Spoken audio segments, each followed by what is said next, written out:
Hi, everybody. Welcome to this webinar talking about Sourvisiae. We're just going to have like a nice casual chat by the fire.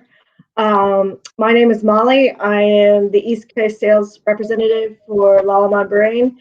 And joining me today is Chaz Rice from Mascoma. Chaz, you want to introduce yourself? Sure, yeah. Hi, everybody. Welcome to the seminar. My name is Chaz Rice. I'm a senior scientist at Mascoma. I've been working with Molly now for quite a few years as we've kind of been introduced to the brewing market. And I think we'll have a couple slides at the beginning just to kind of give you a little background about Mascoma and Lallemand as a whole. Yeah, so let's get started. We're going to run through a slide deck. We're going to have some conversation, and then we're going to have some questions afterwards. Please put your questions in the Ask the Question box, and we will get to them after we run through this slide deck. So let's get started. All right. Perfect. Molly's got control. So if we seem a little disjointed, that's my fault as I kind of try to breeze through some of these slides quickly to leave a little more time for your questions at the end. But yeah, thanks again for everybody for joining about this webinar on Sourvisiae.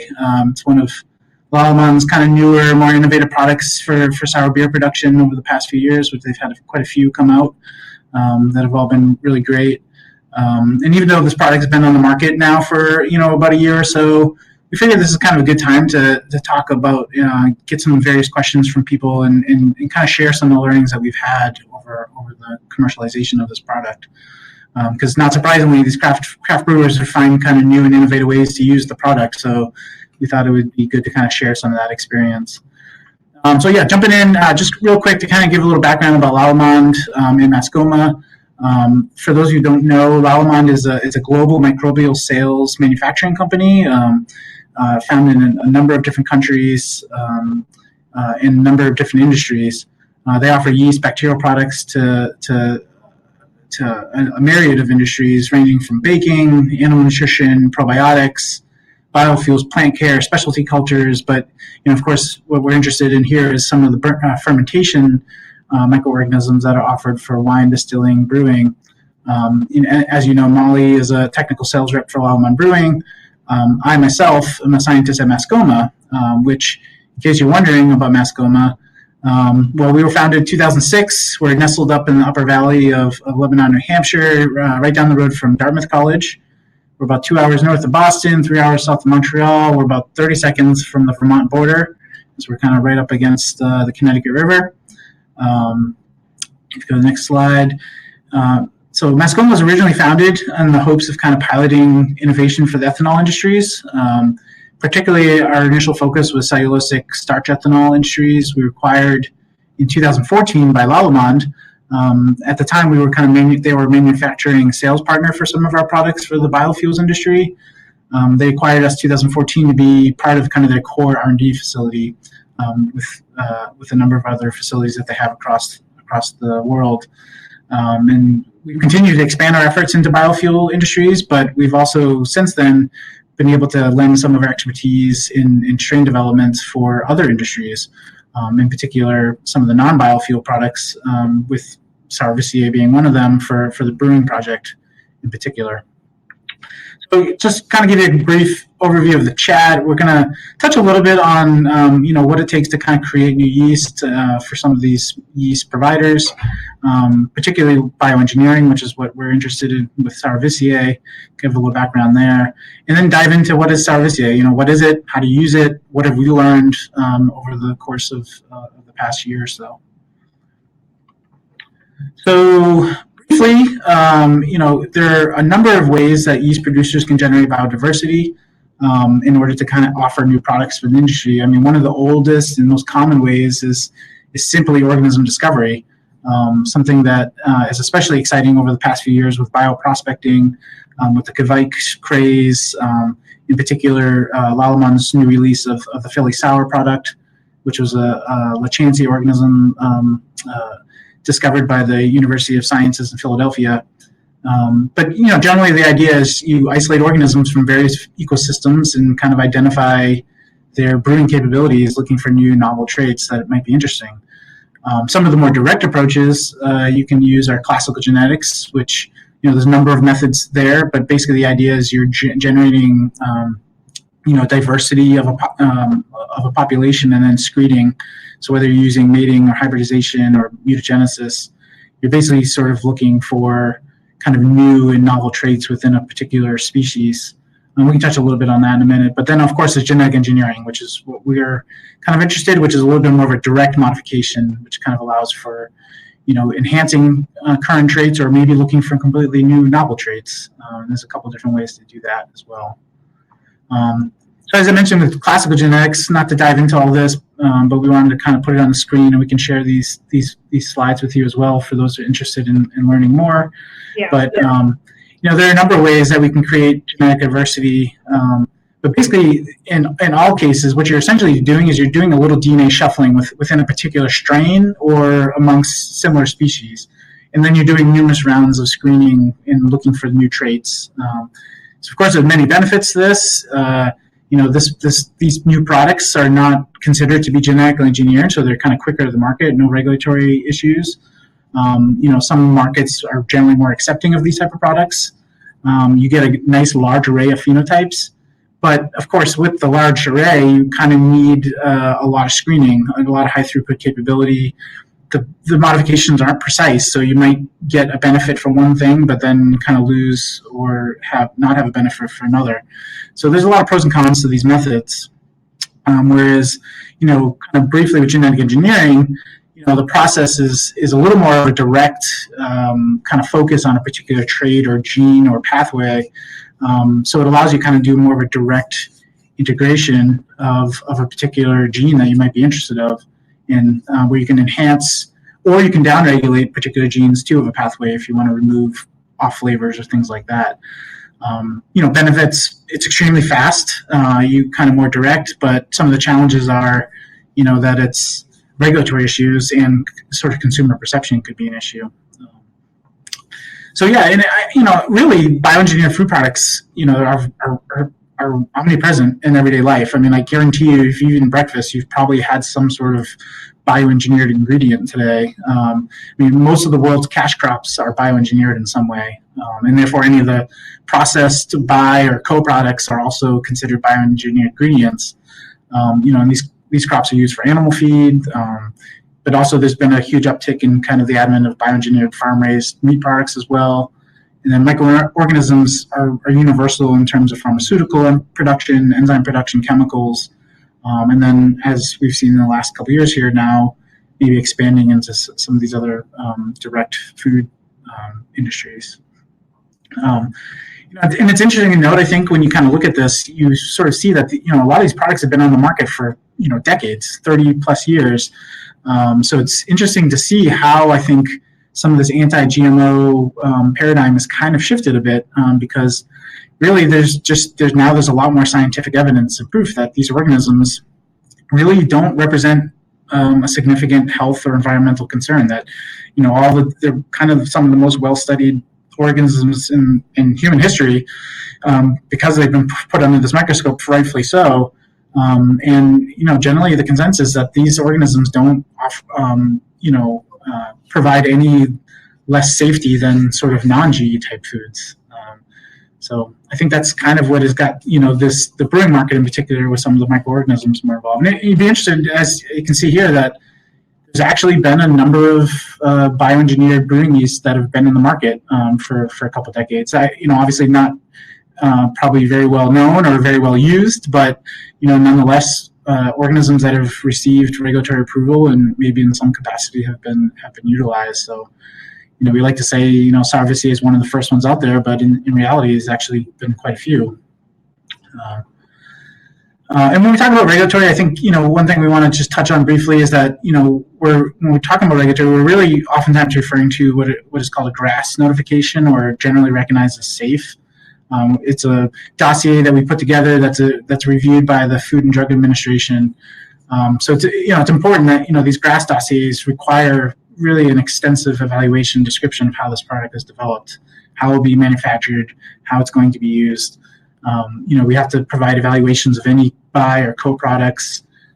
We actually have actual data on potential toxicity or allergenicity issues, environmental impact, inactivation of the products, very clear, extensive evaluations of antibiotic resistance, genetic stability.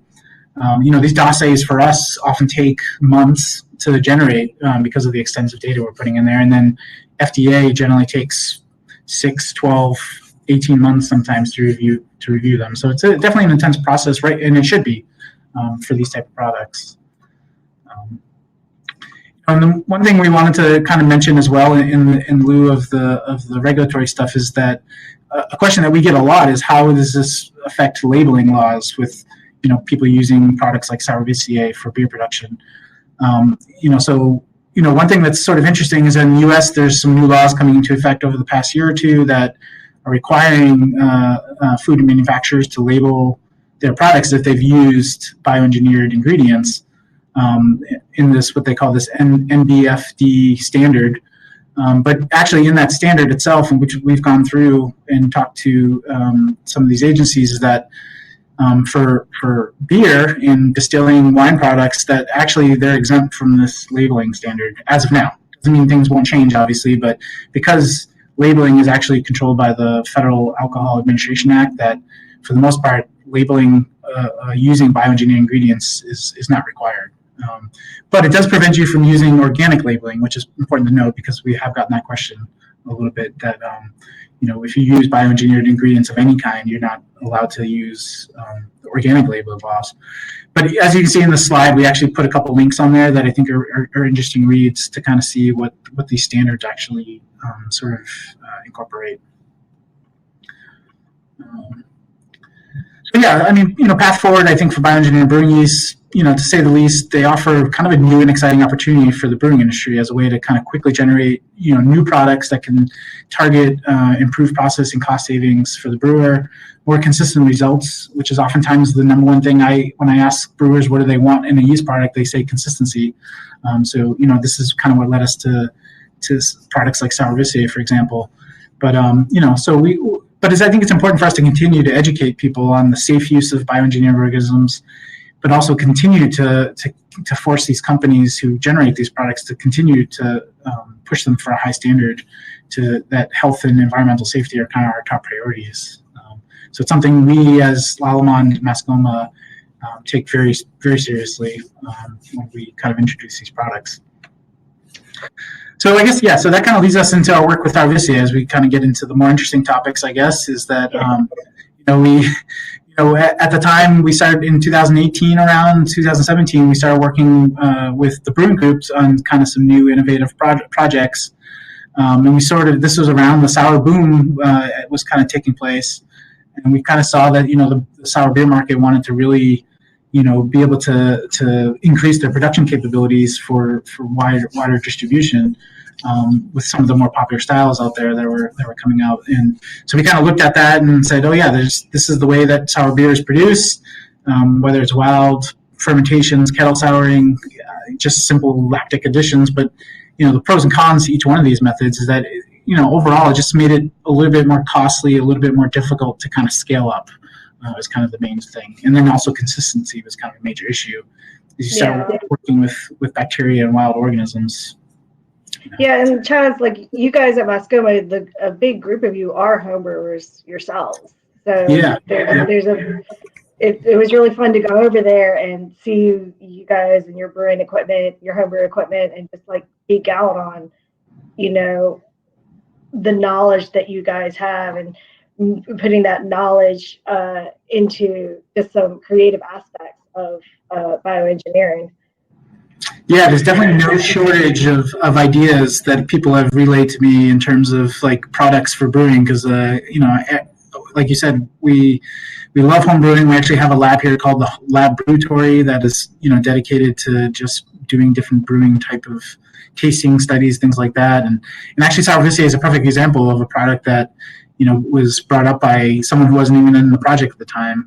Brooks in our lab just was sort of thinking, hey, this would be an easy thing to engineer into yeast and, might be kind of something to think about. And we had an intern at the time who we called Student Jared who got all gung ho and wanted to brew himself and was like, I'll pop that gene into a strain. And the next thing we know, we're making beer with it and moving forward with it. So I mean, it's a perfect example of how just our kind of excitement and love for all things kind of food related and beer in particular just sort of kind of came to a product.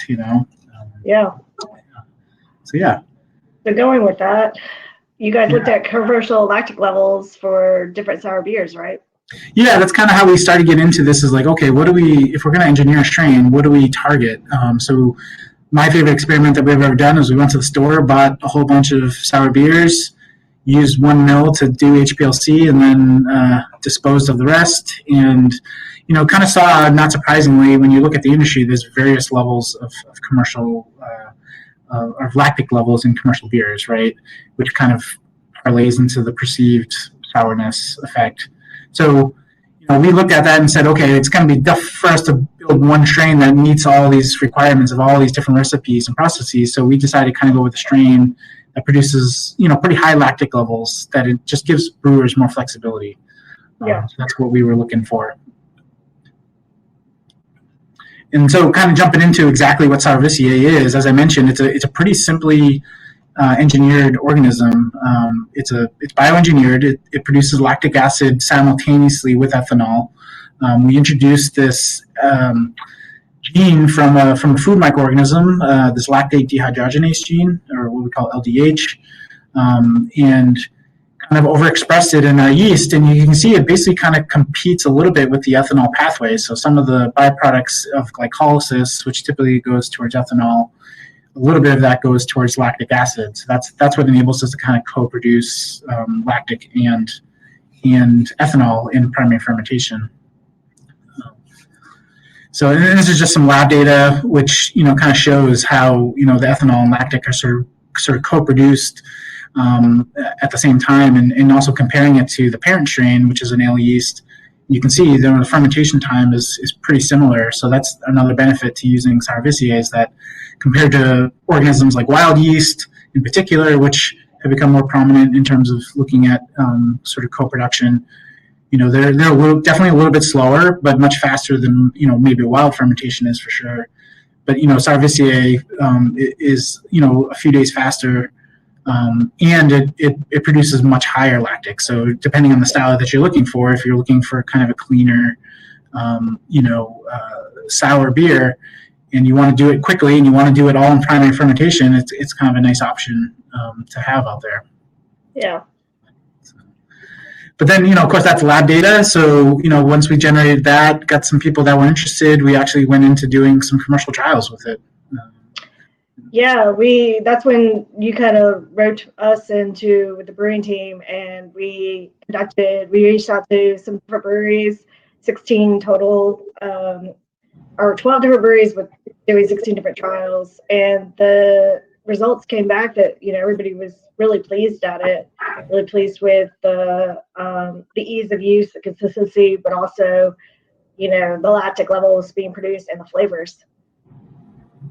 So from there, we went into full production, and I'm going to start talking a little bit more about what we are recently learning and some of the new commercial data that's out there. So we offered to commercial breweries some supporting documents. One of these is this technical data sheet, and it just basically is something for you to look at. This, kind of shows you that how it's super consistent, how there's clean flavor, and the Sourvisiae is a fast fermenter. Has a wide pitch rate and a wide fermentation range. But throughout the year and a half that we've had Sourvisiae on the market, we do get a lot of questions. And two of the biggest questions we get are, how do we get more out of Sourvisiae in terms of can you repitch? And then how do we modulate the lactic acid production? How do we manage that? So we do not recommend repitching. It's a lactic, as we said, this yeast produces a lot of lactic acid, which will lead to consistency issues down the line. We've seen the viability drop, the metabolism shut down under high stress. And that's true over, a number of sour or high lactic pitches. a lot of people think of, the Solera method as a way to, repitch. And that's a great method. It has a great time and place for it. But with that method, I think the brewers also understand that, you might not be consistent across batches, and it is time intensive. So if you're looking for, a consistent product or a consistent strain that will provide a lot of lactic acid, or make a really nice sour beer under a production schedule time, then the Sourvisiae really offers you that route. So it's just another tool in the toolbox. So anyway, as we said, we partnered with some breweries to do some trials. One of these breweries is Cigar City Brewing out of Tampa, Florida. So the slides that I'm going to show you now are what Sean Sasser showed during his WBC talk last year. So I just want to thank Cigar City and Sean for this. But they did a lot of extensive trials, to try to figure out the best way for them to use Sourvisiae. So they did look into repitching, and this just is some quick data set for them. And they found, that, on subsequent repitches, the gravity didn't drop as quickly, the pH didn't drop as well, it just lagged. So they saw, an overall increased lag time with each generation, variable viability, lower on the third generation. But the pH was relatively steady, and the total titratable acidity dropped with each subsequent generation. But so for them, they like the flavor of this yeast. They, like the lactic level. Their biggest question was, is it consistent enough for them to do large batch repitching, or is there a better way? So. Yes, I think it's important just to note, as we mentioned with Sourvisiae, we particularly were focused on a strain that produces a lot of lactic. So when you're making this much lactic, when you're dropping the pH as low as we are, we've seen pHs in the 2.9, 2.8 range. Yeast can tolerate that, so in some capacity, but that is an extremely, extremely stressful condition for yeast.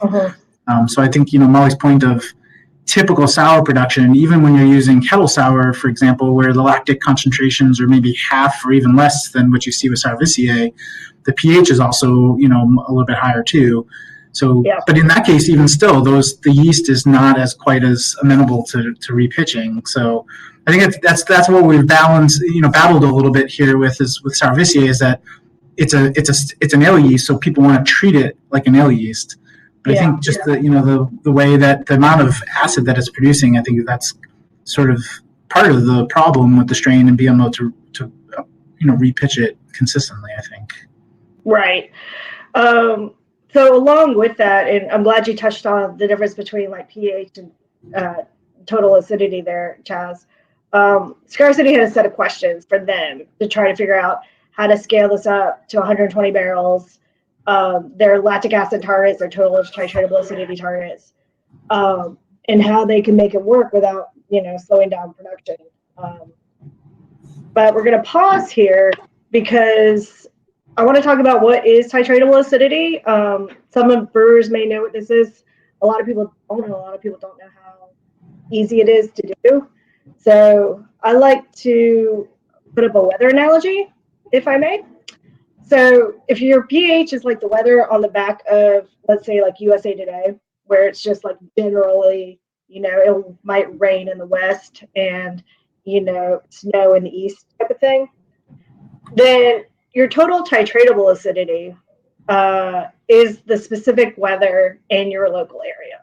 So in Raleigh, North Carolina right now, it's partly cloudy. And with titratable acidity, you can use this method across many different beverages, but many different beverages have, different dominant acids. So for example, in the brewing industry, your dominant acid generally is lactic acid. So when you do a total titratable acidity, you're titrating looking for that lactic acid. In cider, that might be malic acid, for example. We actually just came out with this really cool tool on talking about, how to titrate what total acidity is, which is all the acids in a beverage, and then what titratable acidity is. And this is based on the ASBC method, beer method 8. But the tool is up there on the website. It kind of looks like this, so just go check it out whenever you want to. But from now on, we're going to be talking a lot about total titratable acidity and pH. So just wanted to put this out there, like kind of give you a little bit more detail. So we're going to go through their Cigar City's propagation trials. There's going to be a lot of data here that we're going to throw out, but we're going to try to keep this short and sweet and get questions later. But this slide deck is available. You know, we can share this with anybody who wants it. So just ask. This is their overview. They have a 30-barrel brew house. They have 120 fermenters. The initial trials, they did start out at the higher pitch rate range, 100 grams per hectoliter, but they have turned that down to 65 grams per hect, which is, you know, really more in line with their Plato at 10 Plato, 11 Plato. You don't really need to go higher than that. They have a target titratable acidity of 0.9% and pH of 3.2, which, as Chaz was saying, you know, we've seen Sourvisiae get really low on pH. So, you know, they're trying here. They're looking to modulate their lactic level or their pH level as much as they can. So this is their hypothesis and plan. You guys can read through this. But basically, their first knockout of 30, they're adding their yeast. Their second knockout, they're coming in and they're adding their second knockout right at the start of the Sourvisiae growth phase, which is kind of what you generally want to do when you do this type of method across all type of yeast. However, that's going to be really strain dependent, and because the Sourvisiae is a fast fermenter, they had to like correlate, okay, you know, their gravity of their first pitch with the gravity of the second pitch to make sure they don't miss that window of growth.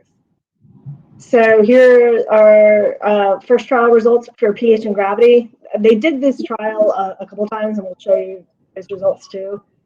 Cell count and viability, you see the viability dies off over time. So this is across that 120 barrel batch. And the lactic levels and the ABV percent over time.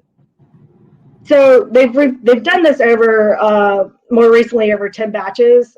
Again, this is data that Sean presented last year, but you know, they see really consistent results over time where they are able to dial in, you know, get their final attenuation and get their lactic and their pH levels where they want. So since then, a number of breweries have also performed this process. We've seen it successful up to 200 barrels. The key is, of course, to add your second batch of wort at the start of that active growth phase. And yeah, they have consistent results finishing around 3.2 and that 0.8% titratable acidity that they're aiming for. More on acid level management. We do get a lot of questions about co-pitching. And this is data. I don't know, Chaz, if you want to speak to this data. This is lab data that you guys have. Yeah. So I mean, we just kind of flashed it up here, but I mean, you know, obviously when you're co-pitching, it's a pretty big challenge because, you know, depending on what your co-pitch strain is, how fast that grows, how, you know, what your recipe is, things like that.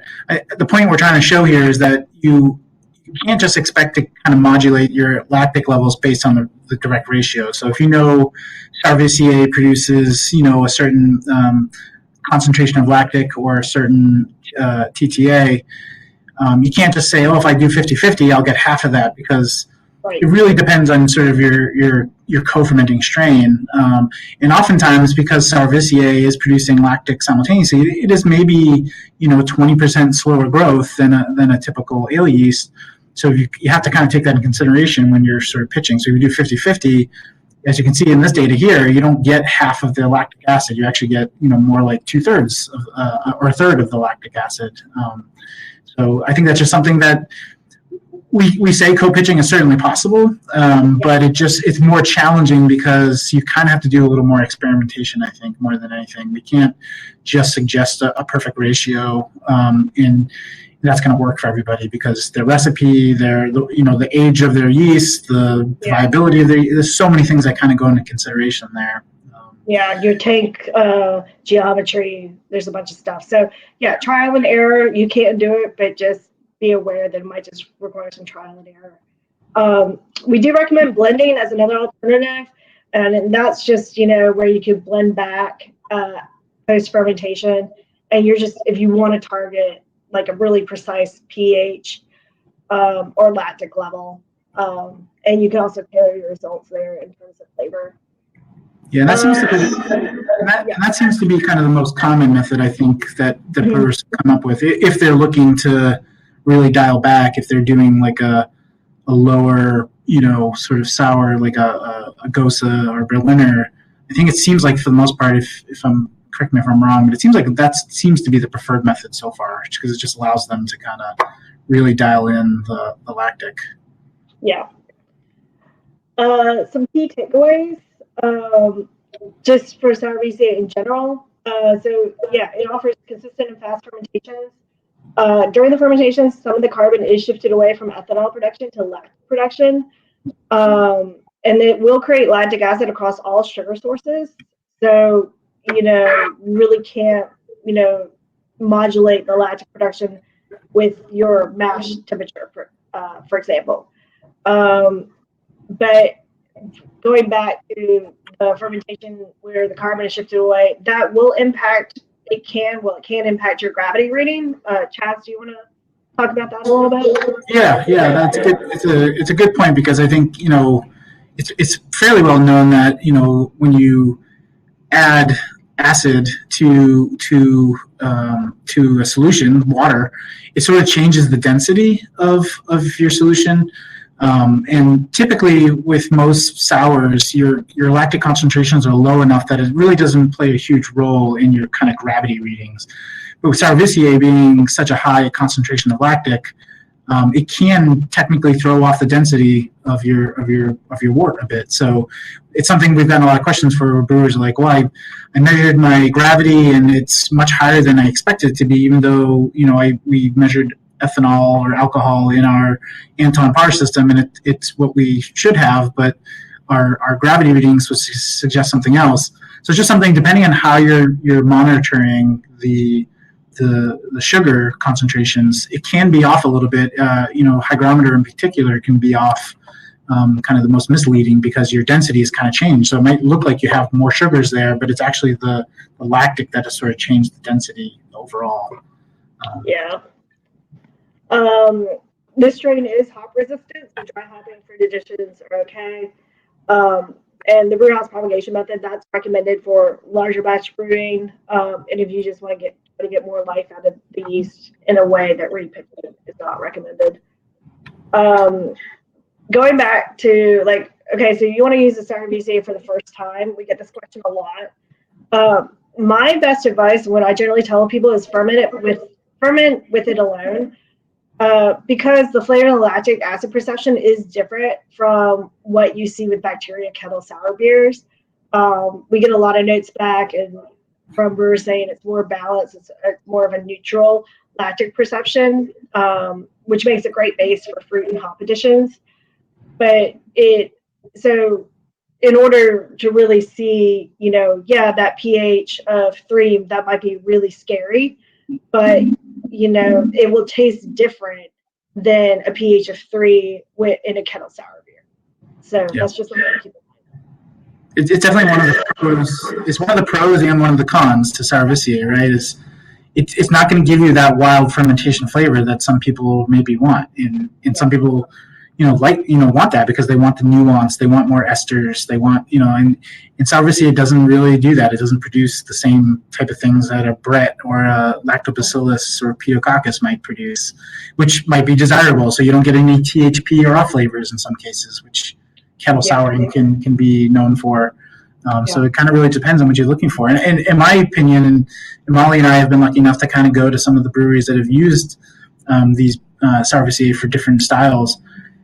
And a lot of them I've used Sourvisiae straight up without trying to modulate lactic at all.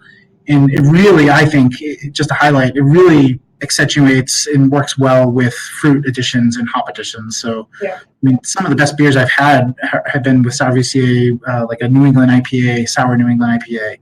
Right. And, you know, the addition of these adjuncts really kind of mends well with the high acidity that you have. So if you're adding something a little bit sweet, like, you know, fruit, for example, you kind of, it does lend a pretty nice balance, surprisingly, as tart as it can be by itself. Yeah, and you know, this the Sourvisiae, it doesn't replace, you know, as you were saying, Brettanomyces or any of these like a lambic style of production method. It's just another tool in the toolbox. They're completely different flavors, which is like really great. It's really great how creative we can all be here. So the Brewhouse prop is an alternative to repitching, co-pitching viable, but you might need some trial and error. And then, it's currently only available in the U.S. We should have probably mentioned that on the top. But all the beers that are using Sourvisiae are just generally are made in the U.S. Thank you, and Hoppy fermenting. This is my new bunny Hop. He's running around here, so apologies if you hear background noise. But yeah, huge thank you to Cigar City, Jack's Abbey, and New Realm, whose data and pictures we've had on the slide deck today. Here's info for me and our U.S. sales reps and Chaz. And then I think we're just going to take questions now. So I'm going to stop sharing. And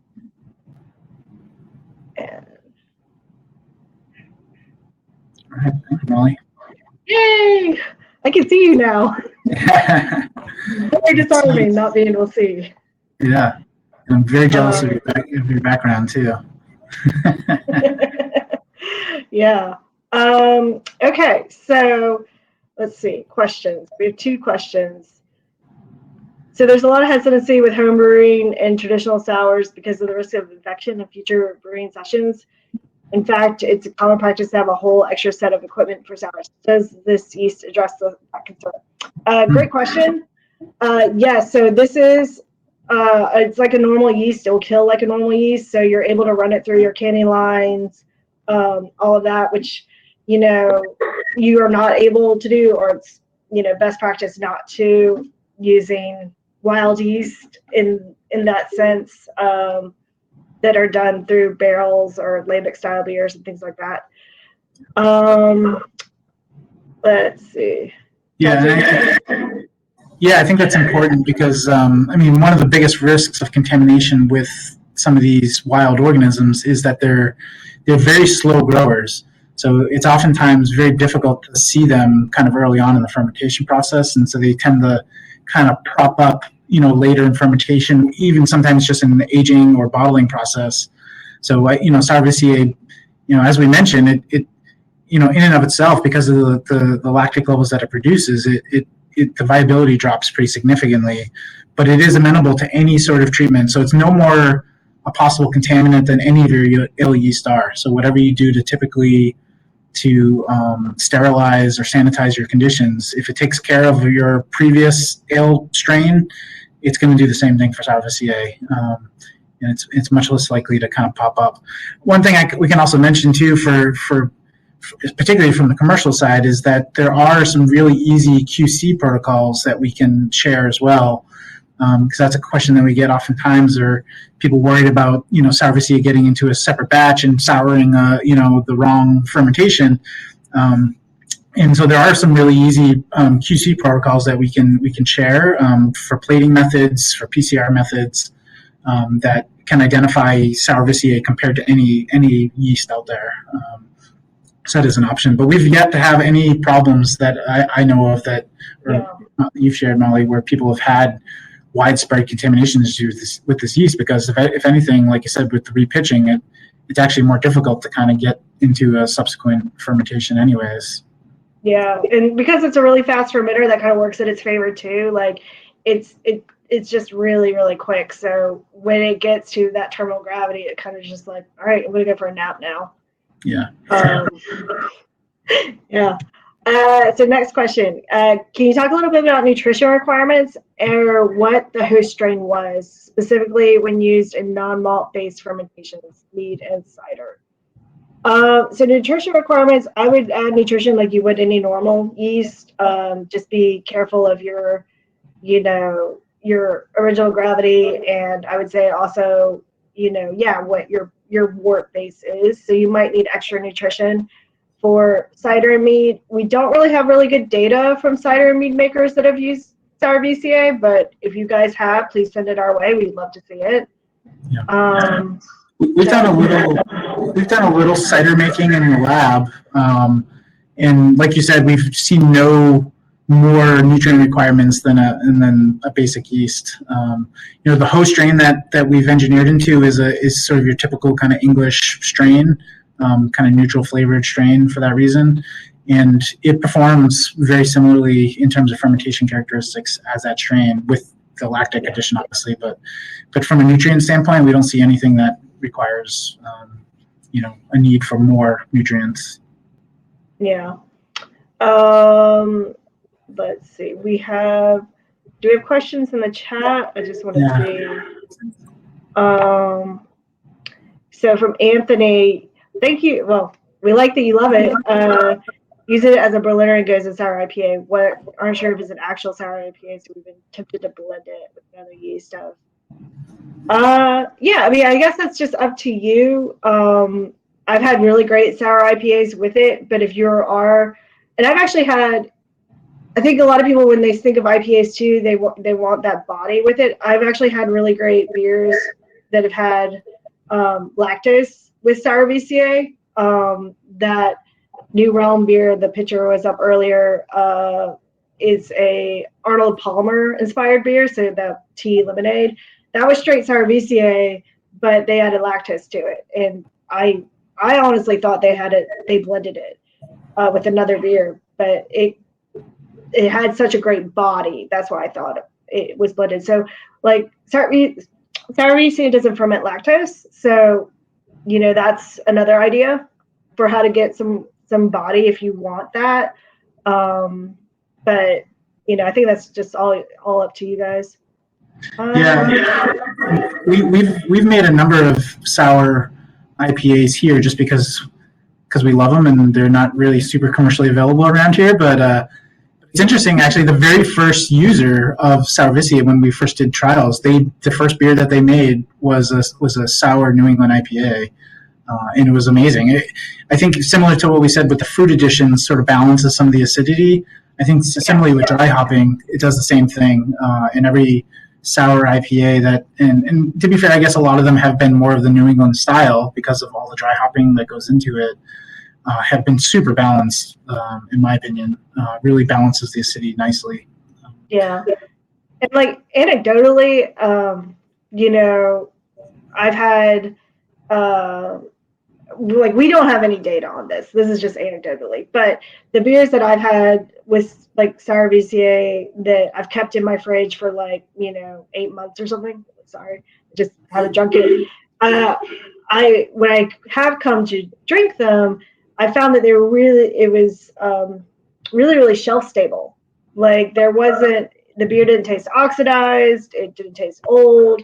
And some brewers have noted that as well, that we don't have any data on shelf stability with the Sourvisiae, but just anecdotally, it does seem to provide, at least flavor-wise, perception-wise, some shelf stability. So anybody else? Does anybody have any other questions? We're kind of getting in on the 45-minute mark. Chaz, is there anything else we need to talk about?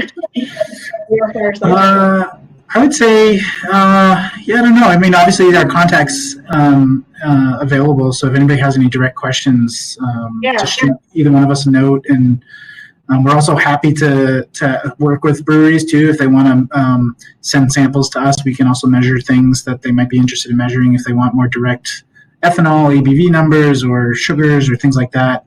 Definitely something we can help out with. And particularly if you send a sample in a can or a bottle, we love that. And if you're not a U.S. user, Cheers. Yeah. if you're up in Canada or you're in another country and you're really interested, as we mentioned, it's a U.S. only product currently. It's something we've been talking about and thinking about is going into some of those other countries, which obviously requires new regulatory. But the more interest we get, the easier it is to kind of sell that process. So just shoot us notes if you think there's a market there for sure. I see Walker has a hi Walker. Send a sample to Chaz at Mascoma. His email was on the bottom of the slide deck. But I think my email was up in the chat somewhere. If you just want to email me, we'll send out the slide deck to you guys. And we'll also have a recording of this on our YouTube channel. So just please look there. There's a lot of great information that we have available there. So yeah. Yeah, and please for the users, like I said, the whole reason we were doing this, I think, was to share what breweries and brewers have learned from the strain. So, we can't do everything in the lab that would mimic what you guys do. So, we love hearing stories or styles or new ways to kind of use this product. So please, continue to share that with us because it's a learning for us too. So. We like that. Yeah. We also like Friday night tastings. Yeah. Awesome. Well, thanks everybody. Yeah, thanks guys. We'll see you later.